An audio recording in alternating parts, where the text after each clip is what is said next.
Magluto tayo ngayon guys ng patsit kanto na Mickey guys. Ayan, nag-isa muna tayo ng sibuyas, bawang guys.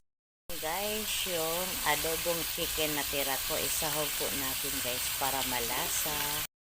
Then tayong kikiam guys, dagdag sa ating pangsahog guys. Yan ay na-fry ko na po guys. Ko din guys yung natira kong lechon kawali guys.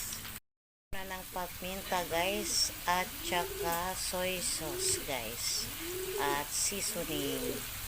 Una din guys yung ating canton guys, halu-haluin lang natin guys and add water. Water guys ang ilagay natin para mabilis kumulo guys. Ayan, palambutin lang natin ng mabuti guys. Ayan siya guys. So yung kalimutan guys, lagyan ng oyster sauce kasi ang oyster sauce pampandagdag po